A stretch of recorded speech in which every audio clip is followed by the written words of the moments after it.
It's Christmas, bitch.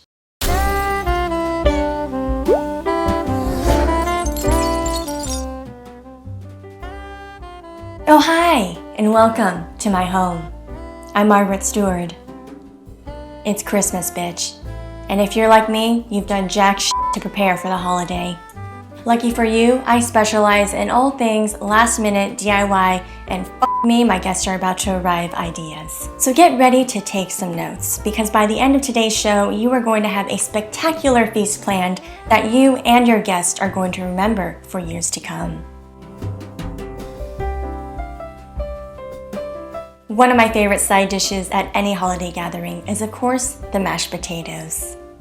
From peeling to boiling to chopping and whipping, it's no fucking mystery why this dish takes forever to prepare. So today, we're going to eliminate all of those steps by replacing our mashed potatoes with potato chips. And hopefully they're not stale like these ones. Simply remove your potato chips and place them onto your finest china. Now take a fork or any other eating utensil and simply mash your chips.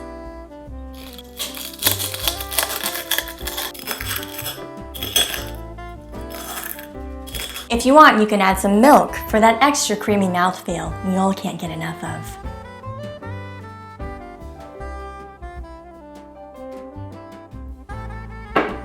I just love how I can see the little spots of saturated oil floating up to the top of this milk. Have you ever seen a fluffier dish of mashed potatoes? No. Oh, and we mustn't forget the gravy.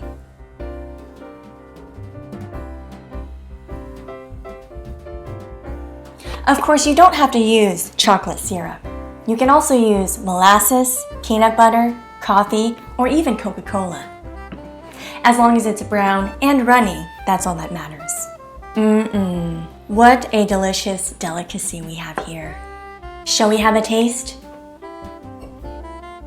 Oh, looks like I need more of a spoon for this, but we'll make this fork fucking work. Make this fucking fork work.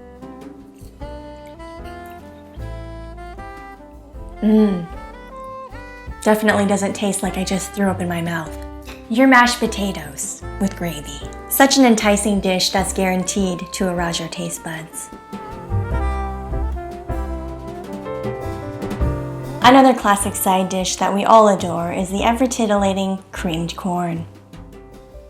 Who could ever turn down a generous spoonful of that wonderfully rich and deliciously buttery casserole? However, when your guests are just miles away, you have to come up with a quick yet just as tantalizing alternative. Fortunately, I have the perfect replacement. Corn kernels. Specifically from microwavable popcorn. Because there's really no difference between a corn kernel and a scrumptious serving of creamed corn. Other than texture, taste, and digestibility. As I mentioned, you'll want to go with the microwave popcorn variety since it already contains the artificial ingredients for that extra special kick of synthetic flavor. Just simply tear open the bag and place the kernels onto your finest china. Oh, how wonderfully greasy and buttery these kernels are, glued together with fat. How delicious. Now that we've got our corn, all there's left to do is add the cream. Whipped cream, that is. Simply squirt a little cream over every single one of your corn kernels.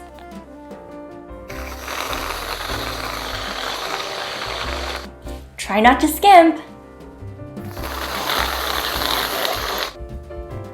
How beguiling. Now take a fork and just mix it all together. Now let's give this exquisite dish a try.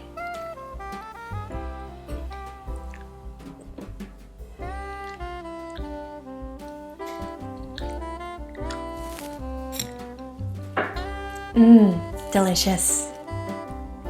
An extravagant dish that'll have your guests begging for seconds. I know what you're thinking. This looks even better than your grandmother's recipe. Don't we all love a good baked macaroni and cheese? Lusciously creamy, decadently cheesy and undeniably heavenly, it's a comfort food we all look forward to at the holidays. It's also a dish that requires a ton of ingredients and time that we just don't have. Lucky for you, my version of macaroni and cheese requires just 2 ingredients. Now, most traditional recipes start with a box of elbow noodles, but today we're gonna get a little creative. We're going to use ramen noodles.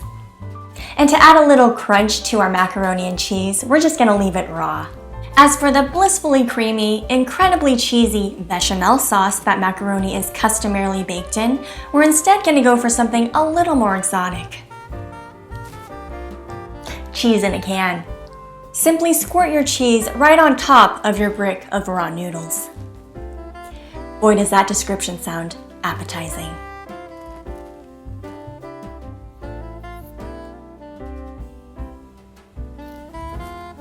How charming. Shall we have a taste?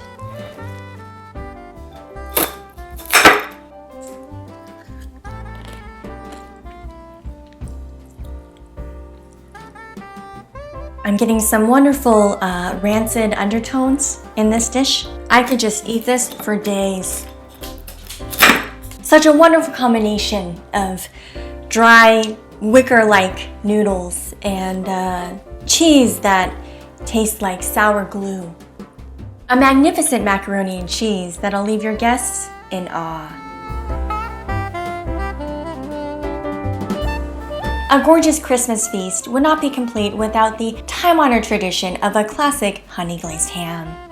But who the f*** has the time and stamina to tackle such a culinary feat? So the next best thing is, of course, bologna. Bologna is an exceptional meat choice for traditionalists and non-traditionalists alike because it could contain any meat really, whether it's beef, pork, turkey, human, or chicken. So you're really covering all of your bases with this disc of pureed mystery meat.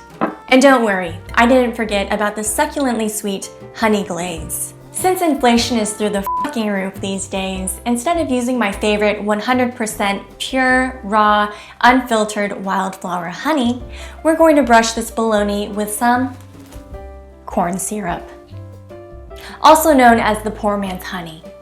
Simply pour it on.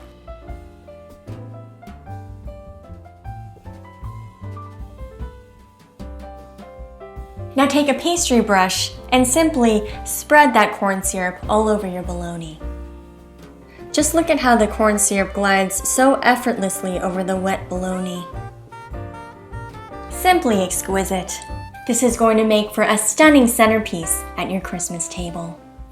And here we have the finished result of our Christmas feast. First we have our fluffy mashed potatoes, our sumptuous creamed corn, our extra creamy and extra cheesy macaroni and cheese, and finally our beautiful honey glazed ham. This Christmas feast just screams, who the f*** made this shit? Such an elegant display of our culinary abilities. Oh, and we never tried our honey glazed ham, shall we? Let's get a nice juicy bite. Doesn't want to leave the plate. Bon appetit!